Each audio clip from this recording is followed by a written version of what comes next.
पेक्षा आपण त्याचा पॉझिटिव्ह उपयोग का नाही करायचा? कारण ऑलरेडी आपल्याकडे 4 मुद्दे पॉझिटिव्ह आहेत. तर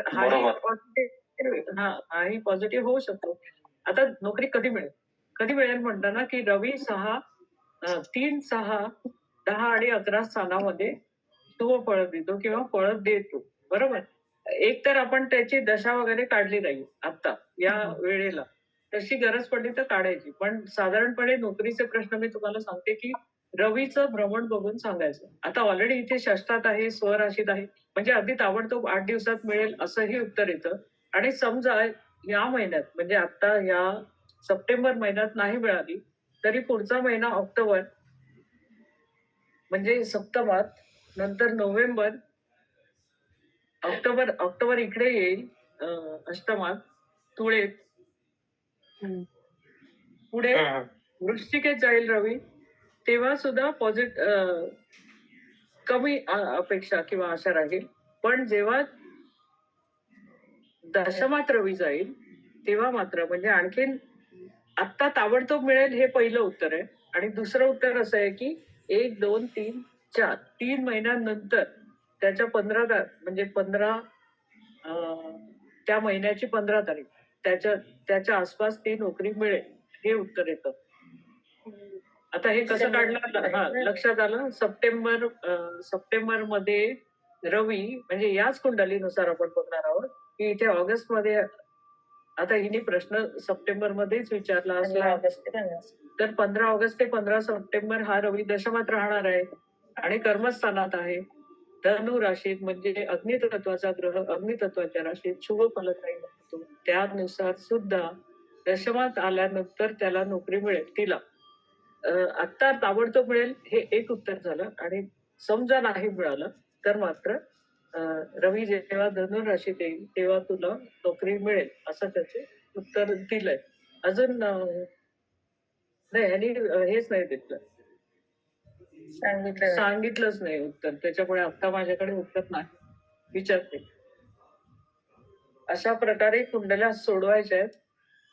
तुम्ही तुमचे प्रश्न जे कोणी सोडवणार असतात आपले आपले प्रश्न विचारून सुद्धा सोडवू शकतो किंवा कोणी विचारले असतील तरी सोडवा. आपण ते इकडे घेऊ. आणखीन मी आता माझ्याकडे नाही आपण पुढच्या वेळेला कर्ज मिळेल का आणि चोरी झालेली असे 2 वेगवेगळ्या प्रकारचे प्रश्न मी घेणार आहे.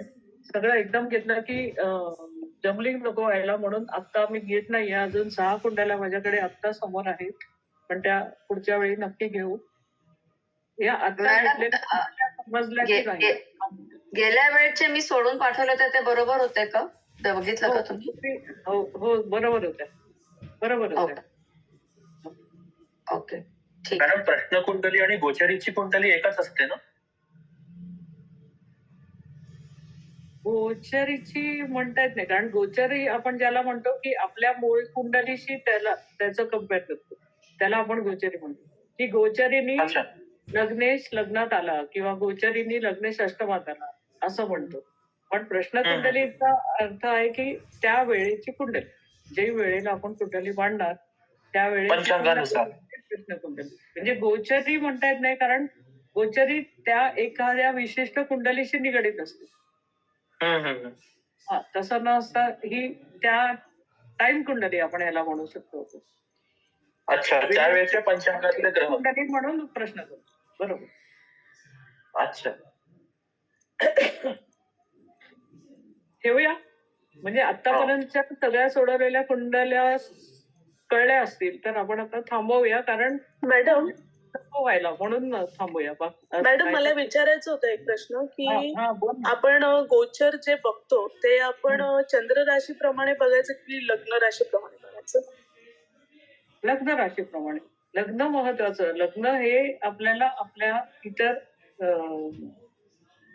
कुंडलांपासून किंवा इतर व्यक्तींपासून आपली ओळख दाखवतो. म्हणून ते लग्न कुंडली वेगळी आहे, महत्वाची असते.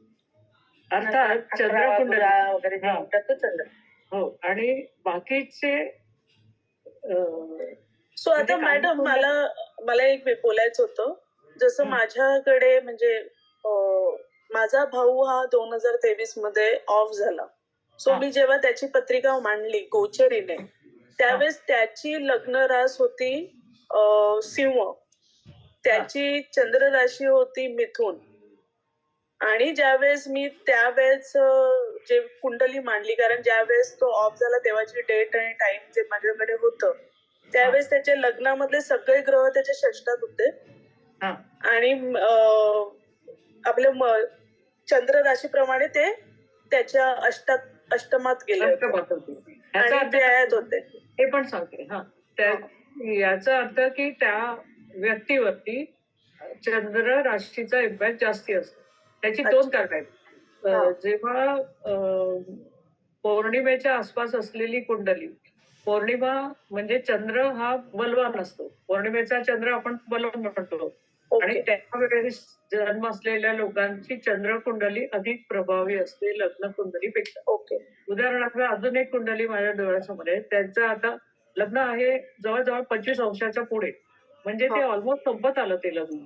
अशा वेळी चंद्र कुंडली प्रभावी होऊ शकते, कारण लग्न संपत आलं, मग त्याचा प्रभाव संपलेलाच असतो असं 100% म्हणता येत नाही. पण त्यापेक्षा चंद्र कुंडली अधिक प्रभावी होताना दिसते, आणि म्हणून मग ती कुंडली चंद्र कुंडली नुसार सोडवायची. हे सुद्धा म्हणजे हे आपण लॉजिकली कसं टॅकल करू त्याच्यावरती आहे. सो आता मी ज्यावेळेस त्याची जी पत्रिका बघितली, त्यावेळेस जेव्हा त्याच्या षष्टामध्ये लग्नाच्या ह्याने त्याच्या षष्टामध्ये मकरेमध्ये रवी होता, शुक्र होता, शनी होता. आता 2023 की तो शत्रू राशीत आला रवी, षष्टातला रवी, आणि त्याला ब्रेन हॅमरेज झाला त्यावेळेस. सो ब्रेन हॅमरेज झाला आणि क्विक तो कोमामध्ये निघून गेला. म्हणजे इथे आपल्याला त्याचं षष्ठ स्थानानुसार आजारपण पण दाखवलं. म्हणून आपल्याला दोन्ही त्या मार्गदर्शक ठरल्या की षष्ठ स्थानानुसार त्यांनी आजारपण दाखवलं, आणि त्या आजारानुसार मग पुढे त्याचं मृत्यू दाखवलं. म्हणजे दोन्ही उत्तरं बरोबर आहे.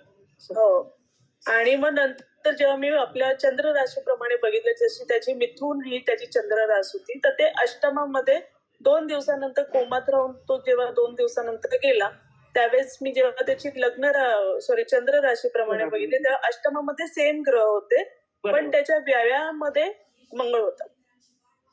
व्ययस्थानीमध्ये मंगळ होता, कारण त्याचं पूर्ण ब्लिडिंग पूर्ण हे झालं होतं त्याला. वृषभेचा म्हणजे एखाद्या तसा वृषभेचा म्हणजे मे बी कृत्तिका नक्षत्रात असेल, म्हणजे तो आणि षष्ठावरती त्याची दृष्टी आहे, सप्तमावर दृष्टी आहे, त्यामुळे त्याचं जे ब्लिडिंग आहे ते ब्रेनशी संबंधित वगैरे हे सगळं होतं.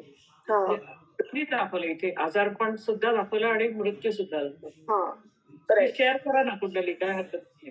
हो चालेल, मी शेअर करते तुम्हाला. म्हणजे मी त्याची जन्म नाव आणि जन्म तारीख आणि मृत्यूची तारीख आणि दोन्ही शेअर करते. सो म्हणजे मी त्याच्यातून हे काढलं की गोचरीने काय झालं होतं त्यावेळेस, त्याची कशी स्थिती होती त्यावेळेस. आताच अभ्यास म्हणजे तुम्ही म्हटलं ना की एक कुंडलीच जरी सुटली आपल्या शुभ घटना का अशुभ घटना हा दुय्यम भाग झाला, पण आपल्याला आपण सोडवलेल्या कुंडलीचं उत्तर बरोबर आलं की आत्मविश्वास वाढतो आणि तशी कुंडली आपल्याला सोडवायचं उत्साह आहे. त्यामुळे कुंडलीला सोडवत राहायचं. आपण सुरुवातीला आपल्याला भीती वाटत असेल तर आपण उत्तर आपल्या पुरतं मर्यादित ठेवायचं, पण उत्तर काढत राहायचं, तिकडे बाजूला लिहून ठेवायचं की आपलं उत्तर काय आलं, पॉझिटिव्ह आलं का निगेटिव्ह आलं. Thank you madam.